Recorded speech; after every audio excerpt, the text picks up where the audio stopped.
Welcome, ImPowered Global TV family. The definition of justice is the quality of being just, righteousness, and equitableness, or moral rightness. Proper education, we all know, is the key to understanding justice in our community and in your culture. Welcome to our series of Speak Up and Speak Out until justice wakes up. Our next guest is really special and near and dear to my heart, Mr. Baba Amin Ojuok. He's founder of the Uhuru Academy and the New African Temple. He's a husband, he's a father of 8, raised in Fort Worth, Texas. The RBG movement, hip hop and artist and activist. And he's right here today with ImPowered Global TV, ready to have a great conversation with us. So stay tuned. We'll be right back.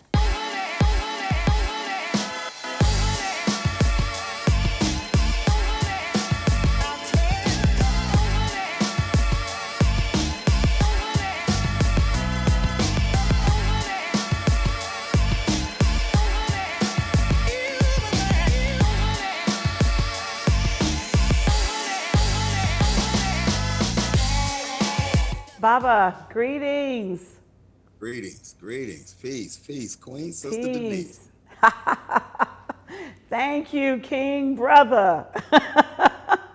We both in our prime and getting better, Queen. We getting I'm together. telling you, say that again. Age ain't nothing but a number. That's right. That's right. Such an honor to be on the Empowered She Speaks series.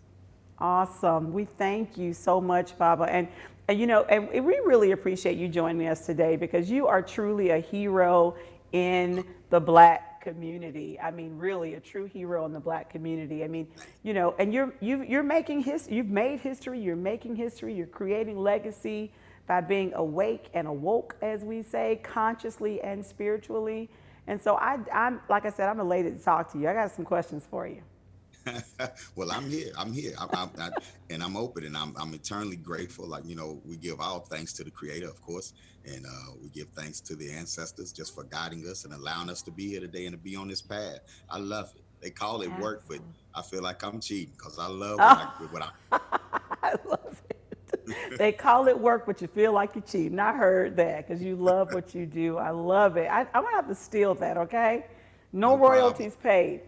So, Baba, tell us what in your life from your upbringing till now, till adulthood, has motivated you to create your own university. I mean, and I want you to kind of also piggyback with that of what are some of the challenges along your path that gave you the drive to keep pushing along the way of creating your own and starting your own university?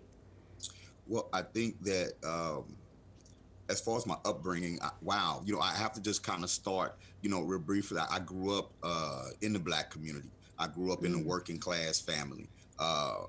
We dealt with poverty. We dealt with being poor at different points in my life. But I grew up with a household full of love, though. I was fortunate to grow up in a house full of hugs and full of, not a lot of I love yous. Like Black folk back in the day, we wasn't a lot of lovey dovey. I loved yous in the house, but you got enough to eat, boy. Yeah, can I get some more beans? You can get some more beans. We had that love, right? And Right, to the point right. you don't know you're poor. You don't know what you don't have because you're so enamored, with what you have. And so I was fortunate in that sense. And my family kind of laid the foundation for how I treat my community. You know what I'm saying? And so I have to start with that. I was a part of that generation that like when I came out of high school, the crack epidemic had ravaged through our communities. I had friends that were selling drugs and friends that were choosing to be in the streets, and then the gang thing came, and I had friends doing that, but I had actually gone off to college on an academic scholarship and was exposed to African Studies, a Black Studies course. Shout out to Dr. HPh.D.A. and shout out to Wiley College, great HBCU in East Texas. It gave me a perspective. I didn't know the backdrop, and the history gave me a perspective in regards to where we were at that time that I didn't have before. And that's what motivated me to get involved in my community and to focus on education, just getting involved. Like in Butler Housing, we started a rites of passage program there, and an after school Wow. program with no funding, no money, just a young and idealistic and wanting to do something.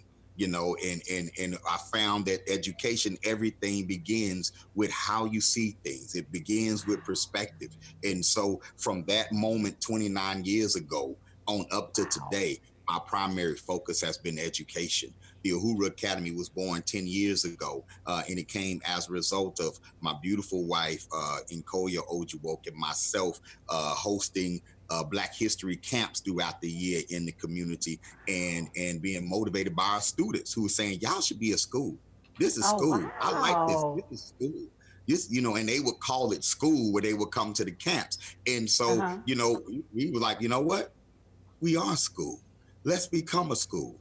And with my experience in education, Yes. and the great friends I had in the community, we got together, created some relationships with some folks, and we founded the Uhuru Academy, the first private African-centered school in the history of Fort Worth, Texas. And Wow. we were very proud to do that. And shout out to the community, because it's literally a community-based effort. We were the catalyst. We implemented it, but if it wasn't for the relationships we were able to make in our community, it wouldn't have happened. And Wow. 10 years later, we're still here. 29 years total, though, Yes, right? yes, And 10 absolutely. years later for Uhuru Academy. Yes, That is amazing. give I thanks. mean, yes, we give thanks, and you are so humble. I love it. I love it. I love it. And so glad to hear Wifey is doing well. She's a Yes. very active part of Uhuru Academy. I Oh, love it. absolutely. It's been a divine journey together. And I can't talk about our school and this effort without talking about the efforts of that beautiful Black woman. And That's so, yes, beautiful. absolutely.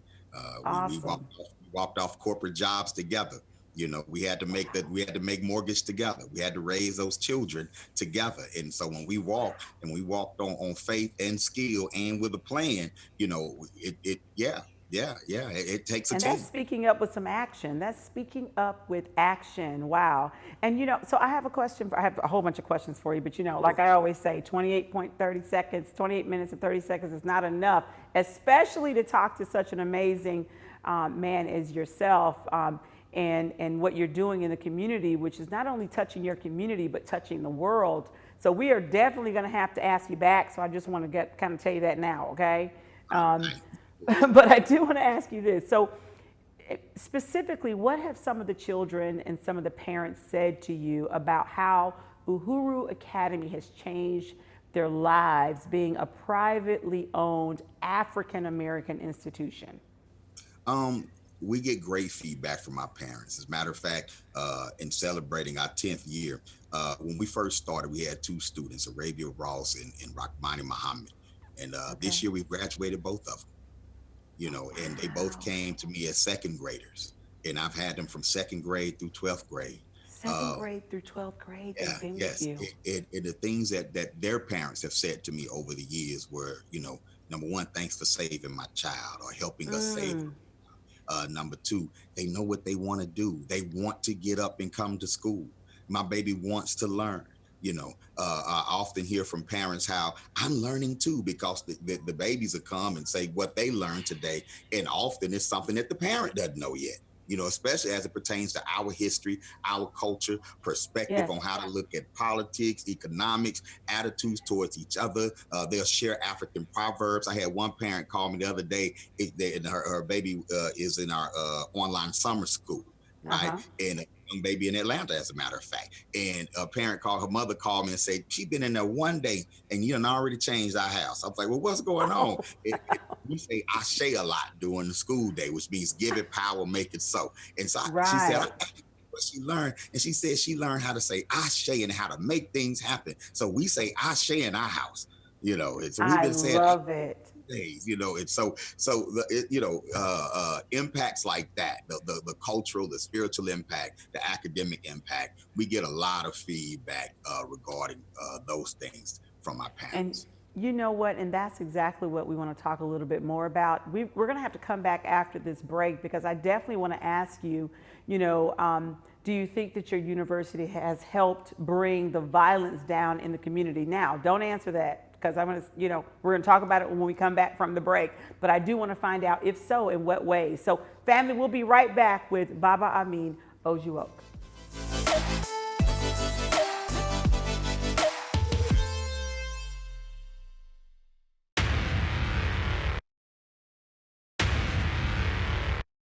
Now to growing concerns about the deadly coronavirus officially hitting the U.S.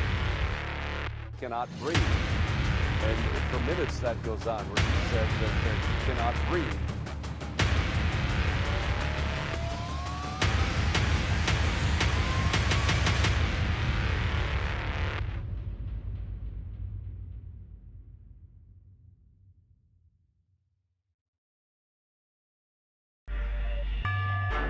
Living life, feeling good inside. Ask me why, it ain't no surprise. We got the tea, good for you and me. Kings and queens, check out Ebony. Healing cancer, diabetes, STDs and infertility, endometriosis, vaginosis, weight loss and fatigue. It's what we do, it's made for me and you. It's that rejuvenating feeling, gotta come and get your healing. Get your healing. Ebony healing.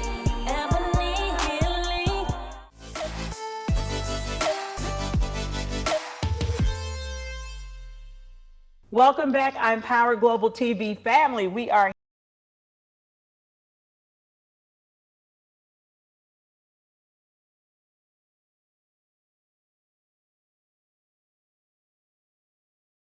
So, do you think that your university has helped bring the violence down in your community? If so, in what ways?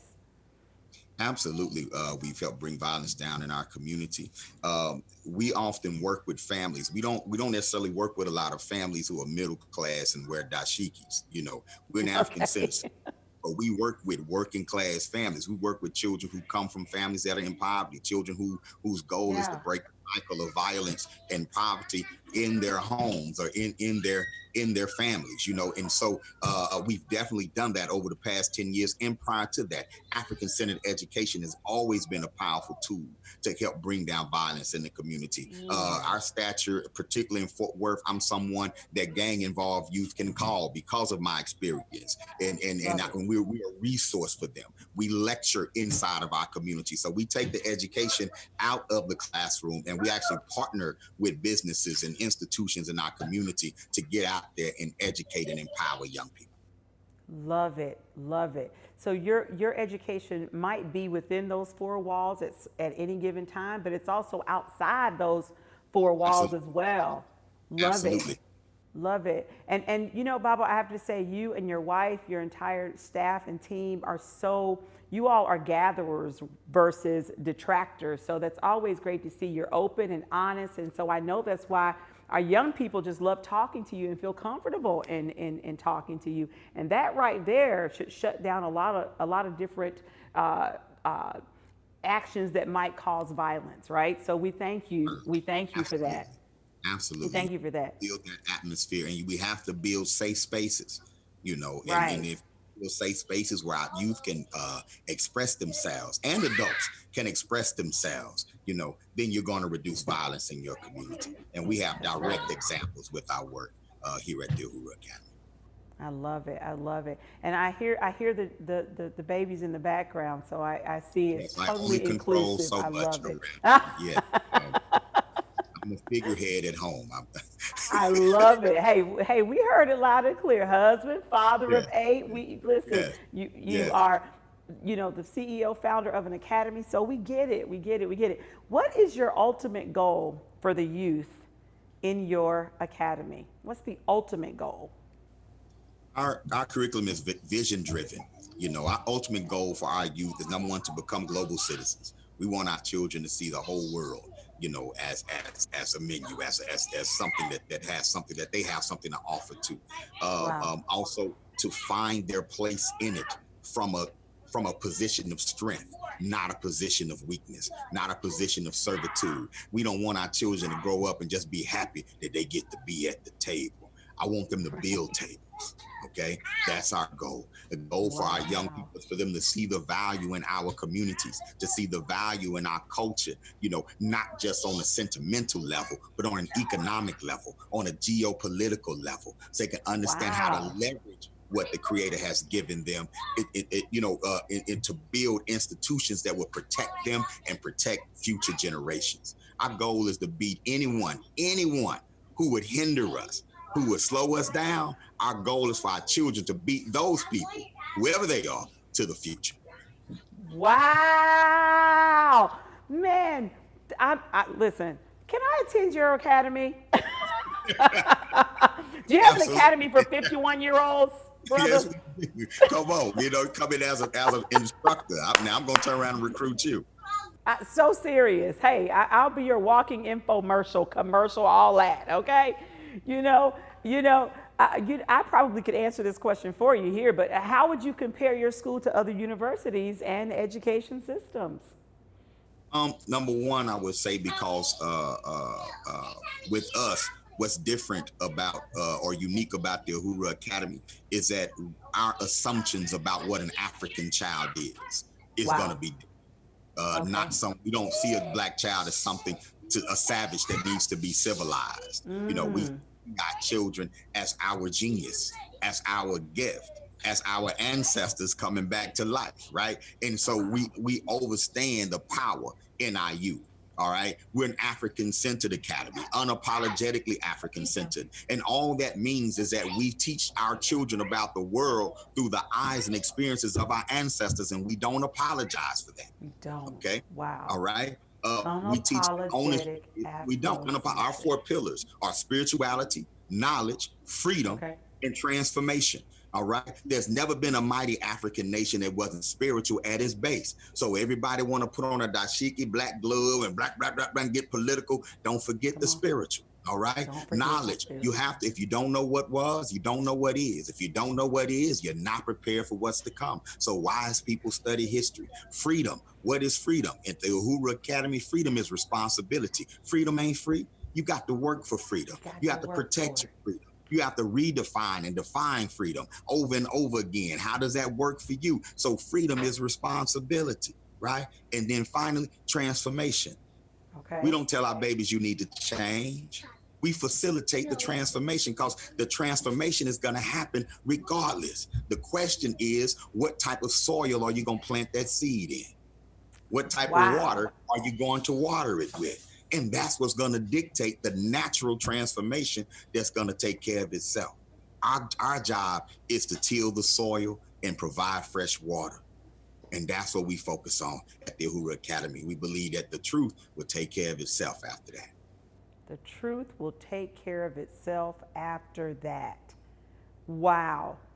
You know what? And for me, this just makes me, and I'm sure millions of melanated individuals just feel so proud to be melanated. You know what I'm saying? To be black, absolutely. Right? I love it. You're teaching us and teaching our culture to be proud of who we are. And like you said, unapologetically, and I think I have time for one more question. I'm not sure. One more question. Well, maybe not. I'm going to hold that one because I know I'm going to get excited about what you're about to say. So let's just table that for the next when we come back. Family, we'll be right back after this break and more with Baba Amin. Ashe. Ashe.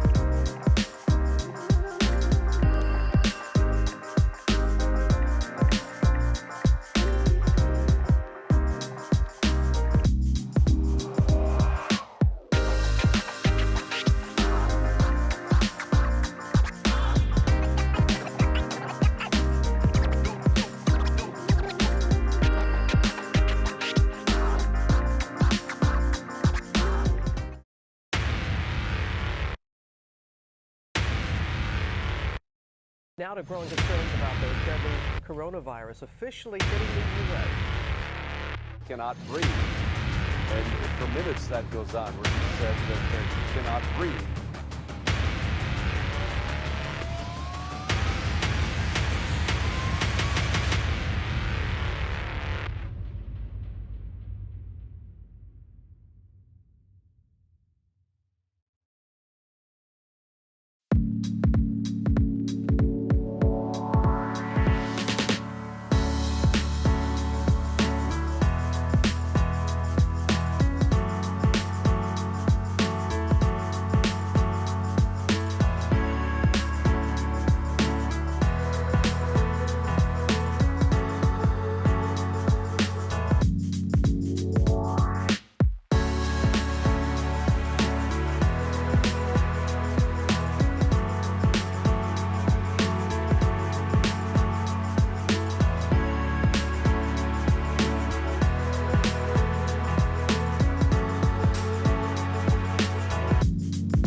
You know, I'm a soldieress and I'm a warrior, I should say, and I give all the glory to God.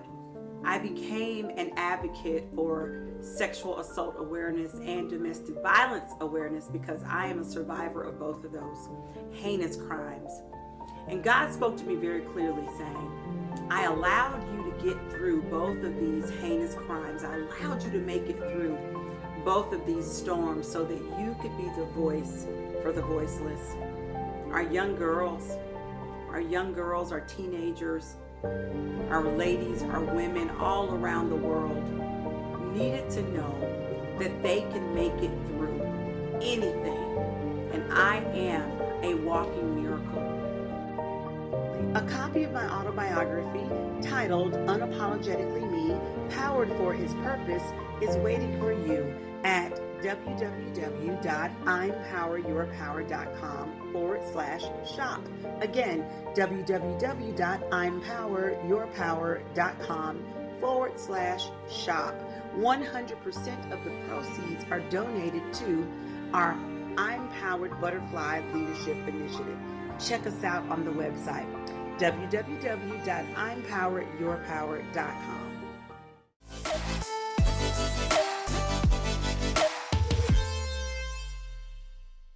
Welcome back, ImPowered Global TV family. We are here having a conversation, conversation, I should say, with Baba Amin. So Baba, I have a few more questions for you. Why has the common education system failed to teach true African American history and hire more African American teachers in your? What do you think about that? Why? Because that was never its intention. Okay. That's never been on the federal agenda for public schools in the United States, teaching African history or African American history. Okay. You've seen campaigns to hire more African American teachers, but where are they going to work? If you have an integration policy that shuts down traditionally Black schools in Black communities and buses Black children over into white communities, now you got to deal with white parents. Do you think they want more African American teachers in their integrated schools? So that's never been the intention. People like to say that the school system is broken.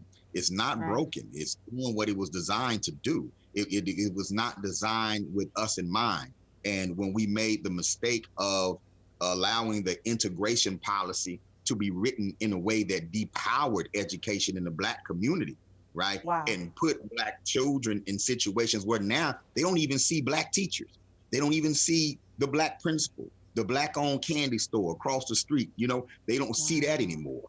And now you're in a integrated environment that's truly more segregated than when you were outside of that school.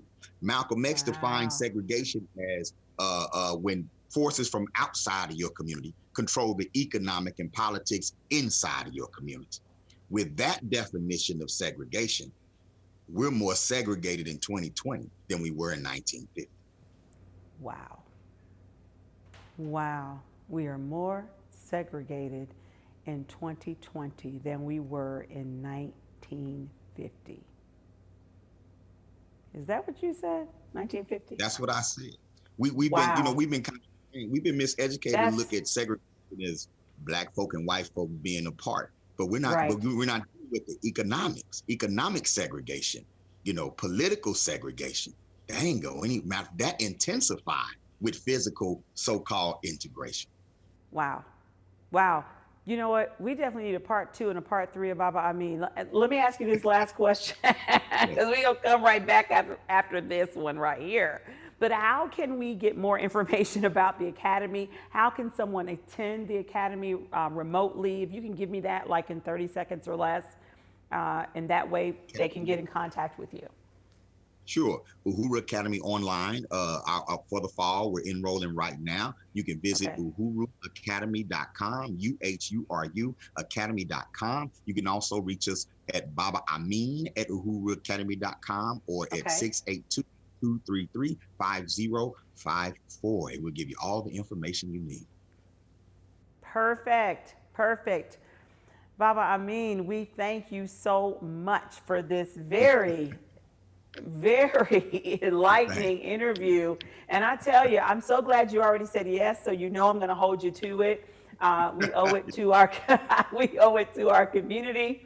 We owe it to the world to hear more about your academy, to hear more about your philosophy. I tell you, you've been doing this for a long time. Very wise family, very strong family, and we thank the Most High for you. And so we look forward to talking to you more, okay?